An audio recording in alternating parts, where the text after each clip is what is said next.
Voilà,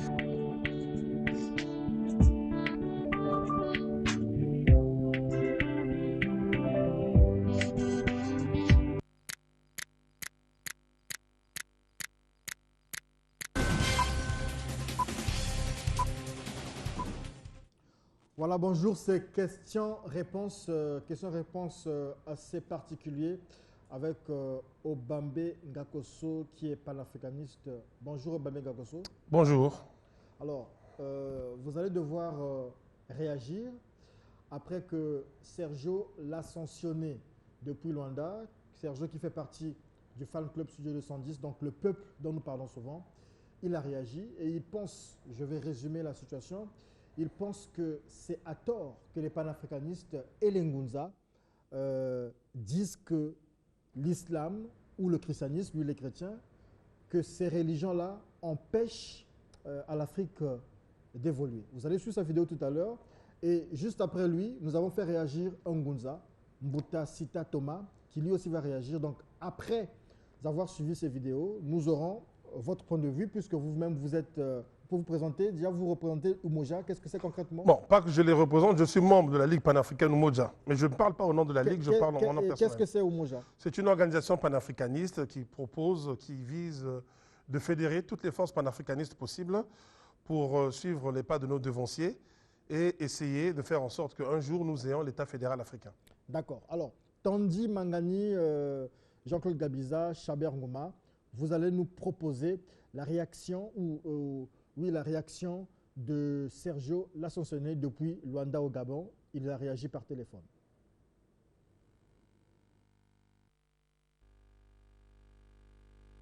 Diaz, je veux parler de quelque chose que nous suivons souvent dans Studio 210, où nos frères et sœurs Ngoza accusent le christianisme d'être à l'origine du déclin des pays africains. Alors moi, je me suis toujours opposé à cela. Et dire que l'Afrique a un problème de conscience, la prise de conscience, la maturité. Les Africains sont immatures et inconscients. Alors nous avons deux cas. Nous avons le Mali et la Centrafrique. Nous voyons aujourd'hui, il y a eu une prise de conscience de la population centrafricaine et malienne. Ils ont pris leur destin en main. Ils n'ont pas attaqué les musulmans. Ils n'ont pas attaqué le christianisme. Ils n'ont pas dit que des chrétiens allaient chez vous. Les chrétiens, enlever le christianisme ici, ce n'est pas notre religion. Non, le christianisme n'a rien empêché. Aujourd'hui, le Centrafrique est en train d'aller en avant. Aujourd'hui, la France quitte le Centrafrique parce qu'il y a eu une prise de conscience des Centrafricains. Ils ont compris que ce n'est pas le christianisme qui est leur chute, mais c'est la politique française. Et le Mali aussi aujourd'hui a compris. Mais ils n'ont pas attaqué le christianisme, ils n'ont pas dit le retour à la source, Diaz. Mais les Ngunza aujourd'hui, nous avons deux figures, les deux Congos, qui pensent que le christianisme est responsable. Il faut d'abord chasser les chrétiens pour être développés. Ça, ce n'est pas possible. On ne pourrait jamais se développer en chassant le christianisme dans nos pays, mais c'est la prise d'une bonne conscience, quelle que soit la religion, quel que soit ce que tu vas pratiquer, la prise de conscience est nécessaire pour le développement d'un pays. Réveillons-nous, ne dormons pas et ôtons la haine au milieu de nous. Diaz.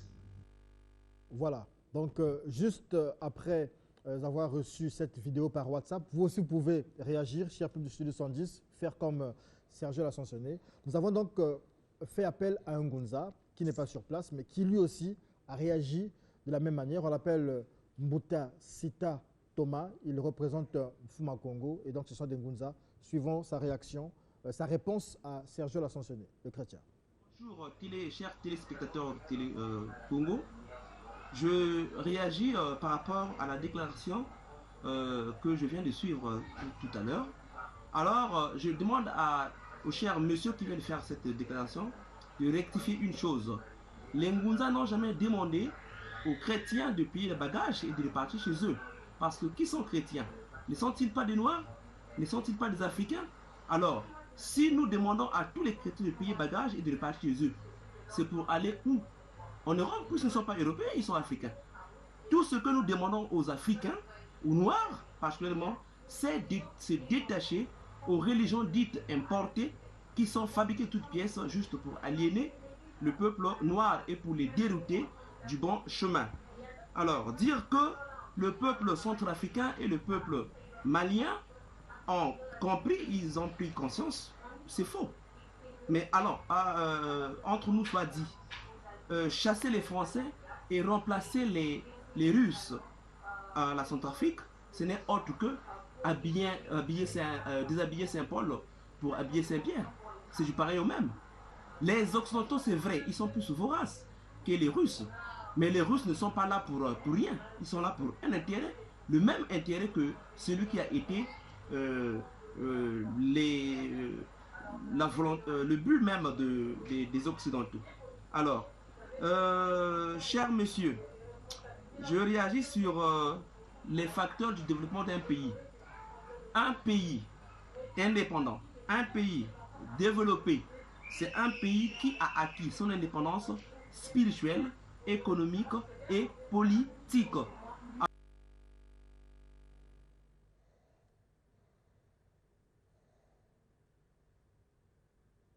Bonjour. Merci encore pour l'invitation. L'occasion est très belle, effectivement, de rectifier certaines choses. Il y a une tendance auprès de certaines personnes, mais qui sont très nombreuses, c'est de faire dire aux gens ce qu'ils n'ont pas dit. C'est visible dans les réseaux sociaux. Vous dites une chose, après c'est transformé. J'ai suivi avec beaucoup d'attention les deux vidéos, je les ai suivies depuis hier, et je tiens à dire ceci, je connais les Ngunza, à aucun moment les Ngunza n'ont décidé, n'ont proposé de chasser les chrétiens ou les musulmans du continent. Ça serait totalement stupide et contre-productif. Pourquoi? L'Afrique, c'est 1,111 milliard d'habitants. Officiellement, plus de la moitié de la population africaine est soit chrétienne, soit musulmane. Donc, demander à ses propres compatriotes de quitter le continent au nom de la religion, au nom des religions, au nom d'une religion, ça ne servirait strictement à rien. Lorsque dans une famille, il y a des problèmes, on cherche tous les moyens qui puissent exister, légaux évidemment, pour pouvoir résoudre ces problèmes. Donc, ce que proposent les Ngunza, ce que proposent les panafricanistes et autres, c'est de s'asseoir autour d'une table, autour de 2, 3, 4 tables, et d'examiner les faits pour pouvoir aboutir effectivement aux bonnes solutions. Donc, dès le départ, M. Sergio L'Ascensionné a fait une erreur de diagnostic parce qu'il a fait dire à certains ce qu'ils n'ont pas du tout eu à dire. Ça, c'est d'une part. D'autre part, quand il parle de développement, j'aurais bien voulu que dans sa vidéo, il nous définisse ce qu'il entend par développement. Toujours est-il que les faits sont là, il y a des livres qui existent, qui ont été écrits aussi bien par des Africains que par des Occidentaux, qui prouvent à suffisance qu'avant les invasions barbares que nous avons subies, que ce soit de la part des Arabo-musulmans, que ce soit de la part des Occidentaux chrétiens, l'Afrique était dans une certaine forme de prospérité. Nos royaumes étaient prospères, nos empires étaient prospères. Et les faits le démontrent, c'est au nom des religions que nous sommes tombés. Ce sont des évidences. Les autres avaient 2 armes, ils avaient le glaive de leurs armées et ils avaient également la Bible ou le Coran. C'est par ces éléments que nous sommes tombés, que nous avons connu toutes ces chutes. Donc on ne peut pas aujourd'hui faire un bilan de l'Afrique et passer tout cela par pertes et profits, ce n'est pas possible. Ce sont quand même des centaines de millions de vies humaines qui sont parties. Il faut faire le bilan qu'il faut. Maintenant, si on parle simplement de développement, nous avons eu l'occasion d'en discuter sur le plateau de cette émission. Moi, j'ai plutôt la préférence de parler de progrès socio-économiques et politiques. Mais on peut très bien faire ce bilan en regardant que ces religions, sur le plan africain, passent leur temps à nous retarder. Quand on demande à un pasteur d'occuper les gens pendant 6 heures de temps, mais à quel moment les gens vont travailler? Et à la fin, il faut encore payer ce pasteur. À quel moment les gens vont travailler? À quel moment lui travaille réellement? Quel est son métier? Quel est son emploi? Quand vous avez des gens qui prient de 22h à 6h du matin, dérangeant leurs voisins qui ont besoin de repos, le fameux développement, c'est comme ça que vous allez l'atteindre. Quelqu'un qui rentre de son boulot a besoin de se reposer. Il a besoin de se soigner. Mais quand vous avez quelqu'un en face de votre maison qui fait des veilles de prière, derrière votre maison on fait des veilles de prière, à quel moment vous allez vous concentrer sur votre travail et les œuvres de l'esprit? Comment vous allez pouvoir vous occuper de vos enfants? Ce sont des petits éléments que nous négligeons dans ce pays parce que nous adorons le bruit. Mais en réalité, on devrait commencer par ce genre de choses dans tout le continent africain. Réglementer. réfléchir au quotidien. Qu'est-ce qui nous empêche aujourd'hui d'avancer sur ce continent? Il y a plusieurs éléments et ces religions en font partie. Combien de familles ne sont pas détruites au nom de ces religions?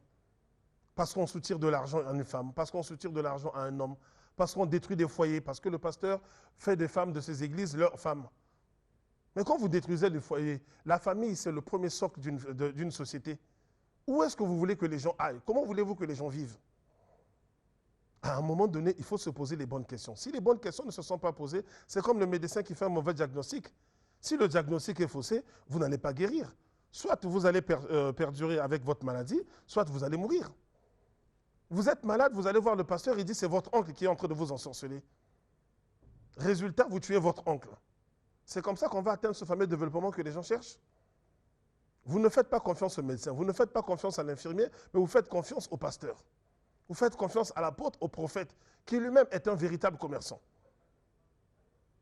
Et l'autre problème, quand je reviens à M. Sergio l'Ascensionné, nous avons véritablement un problème de langue.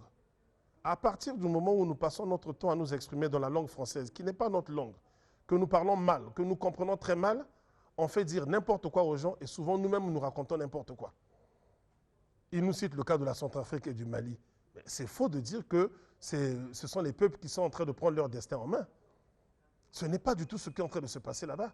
Il se passe des choses très intéressantes à étudier d'un point de vue anthropologique, d'un point de vue sociologique, d'un point de vue politique et historique. Mais de là à dire que ce sont les peuples qui sont en train de prendre leur destin en main, c'est quand même exagéré. Oui, il se passe des choses. Il faut les analyser. Mais il faut aussi dire que dans ces pays, au nom des religions, on tue. Il y a des djihadistes en Centrafrique. Il y a des djihadistes au Mali. Mais j'ai l'impression que M. Sergio l'Ascensionné n'est pas au courant de ça ou refuse absolument de voir cela. Ce sont des faits. Et telle était ma réaction effectivement ce dimanche.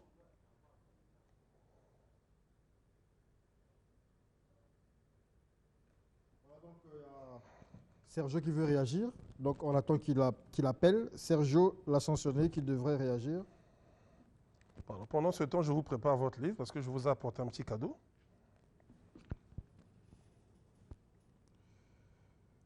Sergio l'Ascensionné, malheureusement, qui ne relance plus. Il doit être en train de prier peut-être.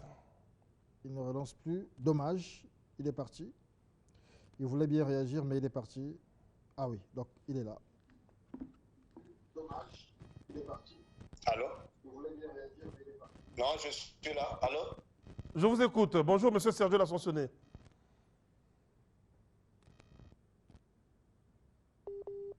Bonjour. Nous vous écoutons. Est-ce que je peux... Oui, bonjour.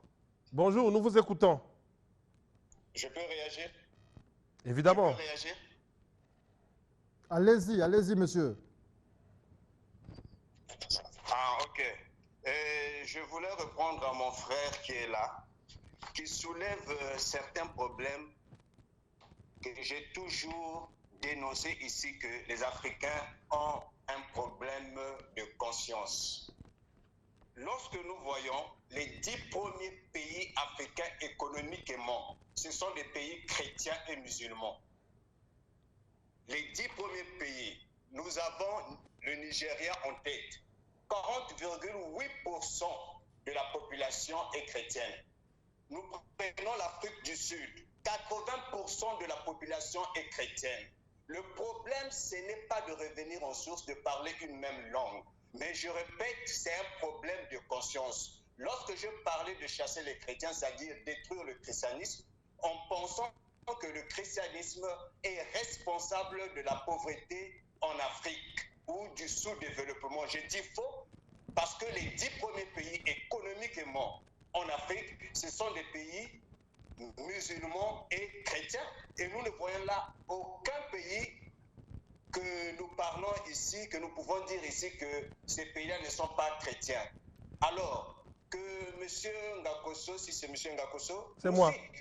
Un pays qu'il connaît, qui a fait un retour à la source pour dire que ce pays-là a eu son développement. Et deux, je veux parler à ce M. Ngunza. Lorsqu'il dit que la Russie est venue au Centrafrique, c'est une autre chose. Il oublie en politique et en économie, il y a ce qu'on appelle le jeu d'alliance. Les États-Unis, pour se développer, a eu à faire des alliances. Aucun pays ne peut se développer sans l'autre. Ce n'est pas possible.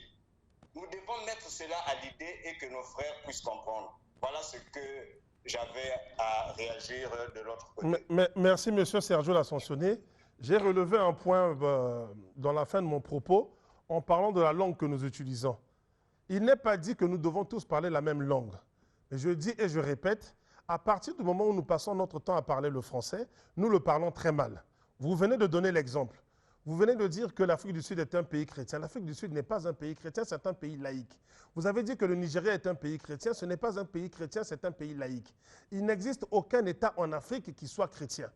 Les États musulmans en Afrique, vous avez la République islamique de Mauritanie, vous avez le Maroc qui tire sa source du Coran, vous avez également l'Algérie et vous avez un peu l'Égypte. Le Soudan, oui, est un État islamique. En dehors de ça, il n'existe aucun État musulman ni chrétien en Afrique. Donc, il faut déjà commencer par faire cette nuance. Et la prospérité économique que vous prêtez à l'Afrique du Sud, la prospérité économique que vous prêtez au Nigeria, c'est basé sur des chiffres qui vous sont présentés par des économistes, par la Banque mondiale, par le FMI. Mais quand vous allez sur le terrain, la réponse en est une autre. Pourquoi, si le Nigeria est aussi riche que vous le pensez, il existe beaucoup de Nigérians qui, tous les jours, tentent de fuir leur pays pour l'Occident? Posez-vous ce genre de questions. Quel bilan faites-vous de la situation socio-économique des nègres en Afrique du Sud depuis la fin de l'apartheid, fin officielle en 90 et la victoire de l'ANC en 94?